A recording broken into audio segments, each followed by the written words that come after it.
Segundo o livro de Samuel, capítulo 18, a morte de Absalão.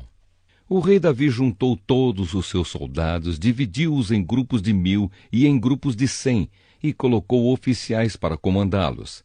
Então mandou que saíssem em 3 grupos, um comandado por Joabe, outro por Abissai, irmão de Joabe.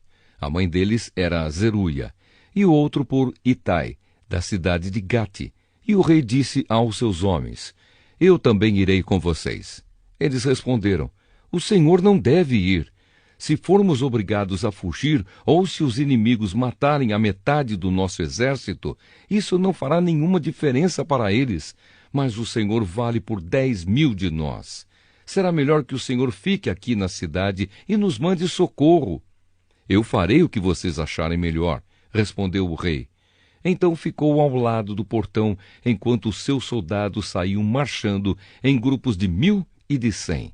Ele deu a seguinte ordem a Joabe, Abissai e Itai: Se vocês gostam de mim, tratem o jovem Absalão com delicadeza. E toda a tropa ouviu Davi dar essa ordem a todos os oficiais. O exército de Davi avançou contra os israelitas no campo e lutou contra eles na floresta de Efraim. E os soldados de Davi derrotaram os israelitas.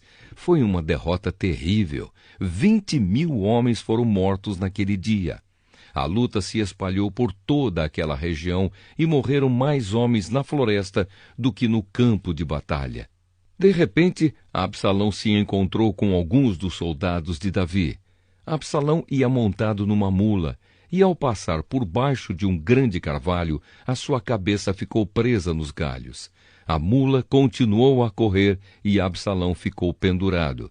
Um dos homens de Davi viu Absalão e disse a Joabe: Eu vi Absalão pendurado num carvalho. Joabe disse: Você viu? Então por que não o matou ali mesmo? Eu teria dado a você 10 barras de prata e um cinto. Mas o homem respondeu: Mesmo que o Senhor me desse 1000 barras de prata, eu não levantaria um dedo contra o filho do rei. Nós todos ouvimos o rei ordenar ao Senhor, a Abissai e a Itai: Se vocês gostam de mim, tratem o jovem Absalão com delicadeza. Se eu tivesse desobedecido e matado Absalão, o rei saberia disso. Ele sabe de tudo. E o Senhor não me defenderia. Não vou perder mais tempo com você, disse Joabe. Então Joabe pegou 3 lanças e as enterrou no peito de Absalão, enquanto ele ainda estava vivo, pendurado no carvalho. E 10 soldados de Joabe cercaram Absalão e acabaram de matá-lo. Aí Joabe tocou a corneta a fim de parar a luta. As suas tropas pararam de perseguir os israelitas e voltaram. Eles pegaram o corpo de Absalão e o jogaram numa cova funda na floresta e o cobriram com uma enorme pilha de pedras. Então todos os israelitas fugiram, cada um para sua casa.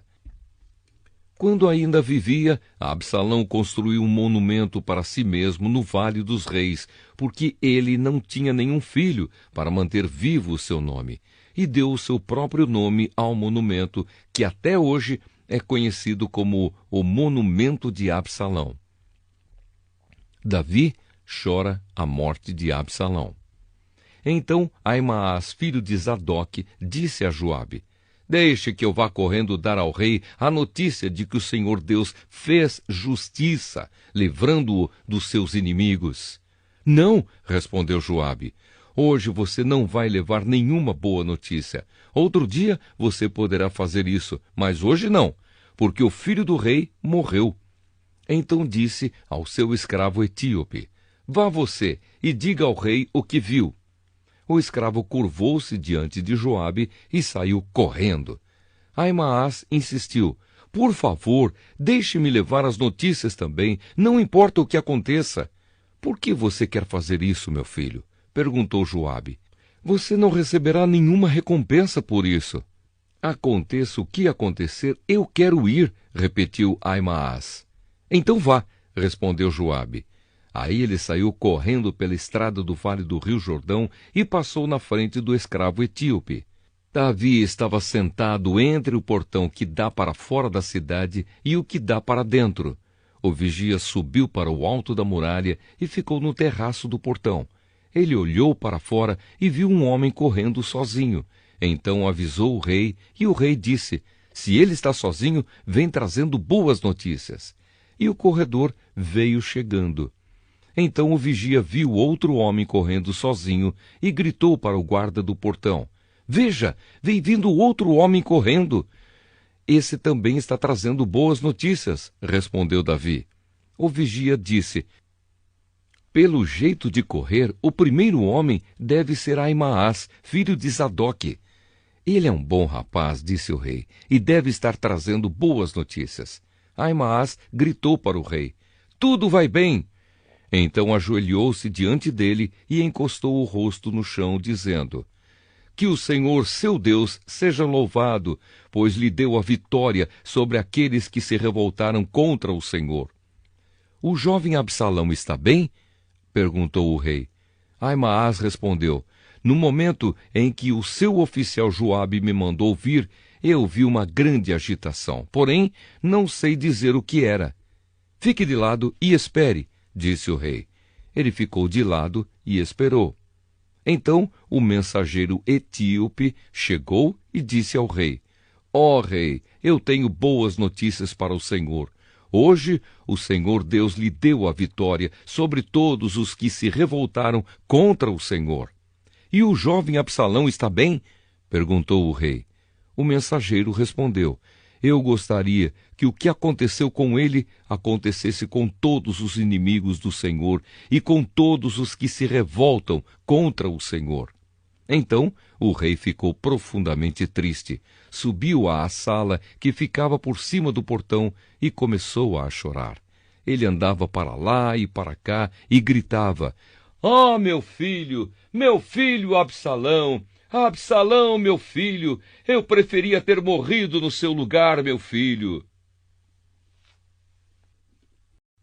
Segundo livro de Samuel, capítulo 19. Joabe repreende Davi. Contaram a Joabe que o rei Davi estava chorando e se lamentando por causa de Absalão.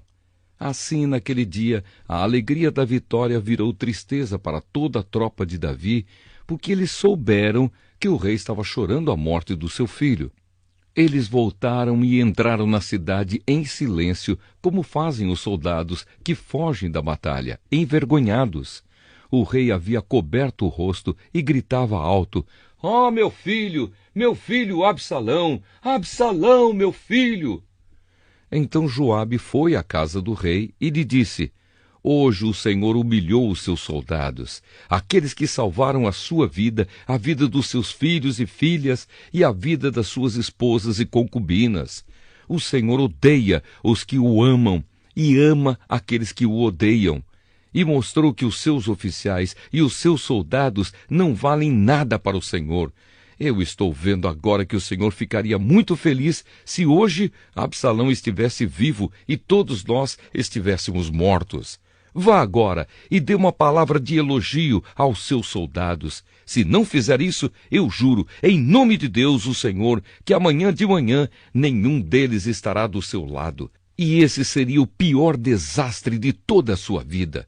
Então o rei se levantou e foi sentar-se perto do portão da cidade.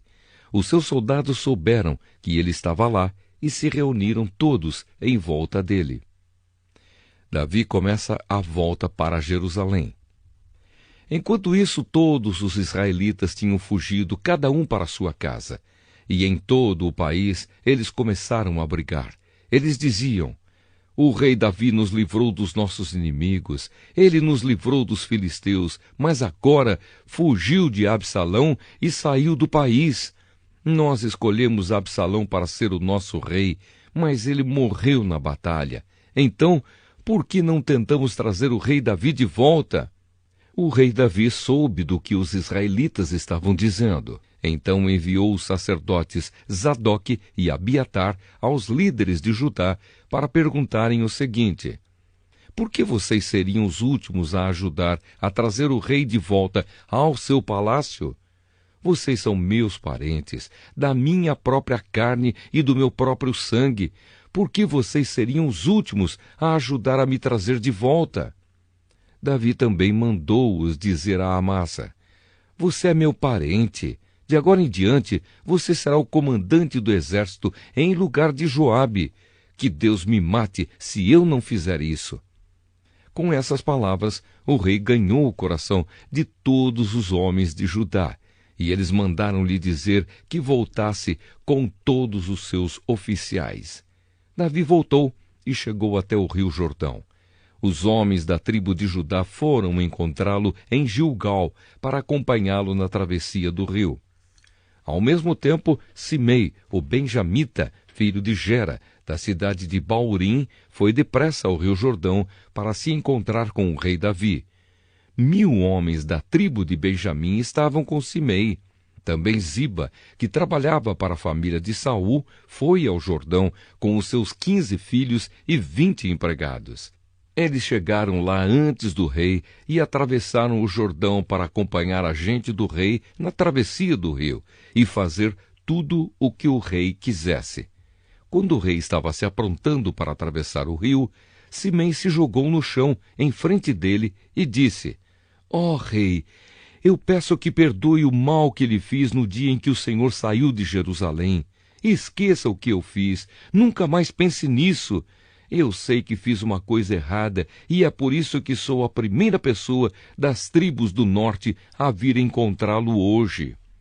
Então Abissai, cuja mãe era Zeruia, disse: Simei deveria morrer por ter amaldiçoado aquele que Deus escolheu como rei.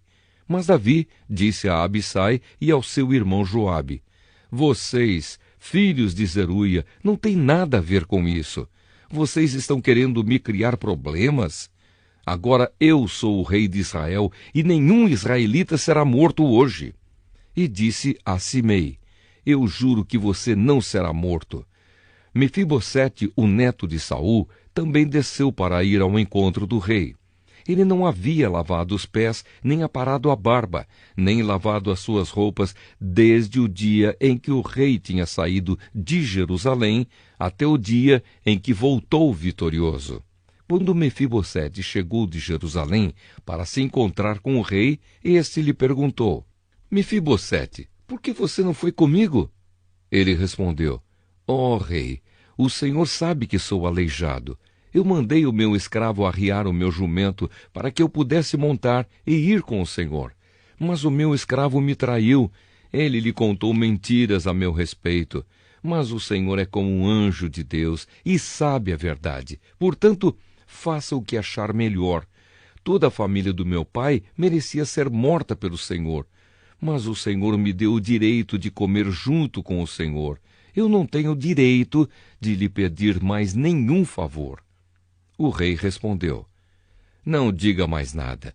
Eu resolvi que a propriedade de Saul será dividida entre você e Ziba. Que Ziba fique com tudo, respondeu Mefibosete.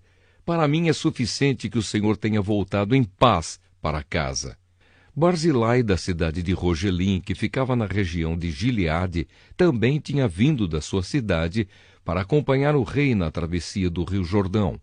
Barzilai era bem velho, tinha 80 anos de idade, era muito rico, e quando o rei esteve em Maanaim, ele o havia sustentado. Barzilai, disse o rei, venha para Jerusalém e fique comigo, que eu o sustentarei. Mas ele respondeu: Eu não vou viver muito mais, porque iria para Jerusalém com o Senhor. Já tenho 80 anos e não tenho prazer em mais nada. Não sinto gosto do que como ou bebo e já não posso ouvir a voz dos cantores. Eu seria somente um peso para o Senhor. Não mereço uma recompensa tão grande como essa. Eu irei com o Senhor só até um pouco depois do rio Jordão. Deixe-me voltar para casa e morrer perto do túmulo dos meus pais. Mas aqui está Quimã, o meu escravo. Leve-o com o Senhor e faça por ele o que achar melhor. O rei respondeu: Eu o levarei comigo e farei por ele tudo o que você quiser, e farei por você qualquer coisa que me pedir. Então Davi e toda a sua gente atravessaram o rio Jordão. Ele beijou Barzilai e lhe deu a sua bênção, e Barzilai voltou para casa. Discussão entre Israel e Judá. O rei atravessou o rio acompanhado por todos os homens de Judá e pela metade dos homens de Israel. Dali foi para Gilgal e Quimã seguiu com ele. Então todos os israelitas foram e disseram a Davi: Ó rei, por que é que os nossos irmãos, os homens de Judá, se acharam com o direito de trazer o Senhor, a sua família e a sua gente para este lado do rio Jordão? Os homens de Judá responderam: Nós fizemos isso porque o rei é nosso parente. Será que isso é razão para vocês ficarem zangados? Será que o rei pagou pela nossa comida ou nos deu alguma coisa? Os israelitas disseram: Nós temos 10 vezes mais direitos sobre o rei Davi do que vocês, embora ele seja seu parente. Por que é que vocês fizeram pouco caso de nós? Afinal de contas, nós fomos os primeiros a falar de trazer o rei de volta. Mas a resposta dos homens de Judá foi ainda mais violenta do que a dos homens de Israel. Segundo livro de Samuel, capítulo 20. A revolta de Seba. Aconteceu que estava ali um sujeito ordinário chamado Seba, filho de Bicri, da tribo de Benjamim. Ele tocou a corneta para reunir o povo e gritou: Abaixo, Davi! Não temos nada a ver com ele! Não adianta nada segui-lo! Homens de Israel, vamos voltar para casa! Então todos os israelitas abandonaram Davi e foram com Seba. Mas os homens de Judá ficaram fiéis a Davi e o seguiram desde o rio Jordão até a cidade de Jerusalém. Davi foi para o seu palácio em Jerusalém e colocou numa casa guardada por soldados as 10 concubinas que havia deixado tomando conta do palácio. Ele lhes deu tudo o que precisavam, porém não teve relações com elas, e elas foram obrigadas a ficar dentro de casa o resto da vida, vivendo como viúvas. O rei disse a Amasa: Convoque todos os homens de Judá e esteja aqui de volta com eles depois de amanhã. Amasa saiu para convocar os homens, porém não voltou no dia que o rei havia marcado. Então Davi disse a Abissai: Seba vai nos dar mais trabalho do que a Absalão. Pegue os meus homens e vá atrás dele, senão ele poderá tomar algumas cidades cercadas de muralhas e escapar de nós. Então os homens de Joabe, os queretitas e os peletitas, e os soldados mais valentes seguiram Abissai. Eles saíram de Jerusalém para perseguir Seba. Quando chegaram à Pedra Grande, na cidade de Gibeão, Amasa encontrou-se com eles. Joabe estava vestido com roupa de guerra e tinha uma espada na bainha que levava pendurada no cinto. Quando ele avançou, a espada caiu. Então Joabe disse a Amasa: Como vai, meu amigo? E pegou na barba de Amasa com a mão direita para beijá-lo. Amasa não reparou que Joabe tinha uma espada na outra mão. Então Joabe enfiou a espada na barriga de Amasa e os seus intestinos saíram e se esparramaram pelo chão. Ele morreu na mesma hora. Joabe não teve de feri-lo uma segunda vez. Em seguida, Joabe e o seu irmão Abissai continuaram a perseguir Seba. Um dos soldados de Joabe ficou perto do corpo de Amasa e gritou: Todos os que estão do lado de Joabe e são a favor de Davi, sigam Joabe. O corpo de Amasa ficou estendido no meio da estrada, coberto de sangue. O ajudante de Joabe viu que todos estavam parando. Então arrastou o corpo para fora da estrada e estendeu um cobertor sobre ele, porque todos os que o viam paravam. Depois que o corpo foi tirado da estrada, todos foram com Joabe perseguir Seba. Seba atravessou as terras de todas as tribos de Israel e foi parar na cidade de Abel-Bet-Maacá. Todas as pessoas do grupo de famílias de Bicri se reuniram e foram com ele para dentro da cidade. Os soldados de Joabe chegaram e cercaram a cidade. Eles construíram rampas de terra encostadas nas muralhas e também começaram a cavar debaixo da muralha para fazê-la cair. Havia na cidade uma mulher muito esperta. Ela gritou do muro: Escutem, escutem! Digam a Joabe para vir aqui, que eu quero falar com ele. Joabe foi e ela perguntou: Você é Joabe? Sim, sou, respondeu ele. Escute, senhor, disse ela. Estou escutando, respondeu ele. Então ela disse: Antigamente costumavam dizer: Vão e peçam conselhos na cidade de Abel. E era assim que resolviam os problemas. A nossa cidade é grande e uma das mais pacíficas e leais de Israel. Por que você está tentando destruí-la? Você quer arrasar o que pertence a Deus, o Senhor? Nunca, respondeu Joabe. Eu nunca destruirei nem arrasarei a sua cidade. O nosso plano não é esse. Um homem da região montanhosa de Efraim, chamado Seba, filho de Bicre, começou uma revolta contra Davi, o nosso rei. Entreguem só esse homem e eu irei embora. Nós jogaremos a cabeça dele por cima da muralha para você, disse ela. Aí ela foi dar o seu conselho ao povo da cidade, e eles cortaram a cabeça de Seba e a jogaram por cima do muro para Joabe. Ele tocou a corneta, reuniu os homens, e todos deixaram a cidade e voltaram para casa. E Joabe voltou para perto do rei Davi, em Jerusalém. Os oficiais de Davi. Joabe era o comandante do exército de Israel. Benaías, filho de Joiada, era o chefe dos queretitas e dos peletitas. Adonirão era responsável pelos homens condenados a trabalhos forçados. Josafá, filho de Ailude, era o conselheiro do rei. Seva era o escrivão. Zadok e Abiatar eram os sacerdotes. Ira, da cidade de Jair, também era um dos sacerdotes de Davi.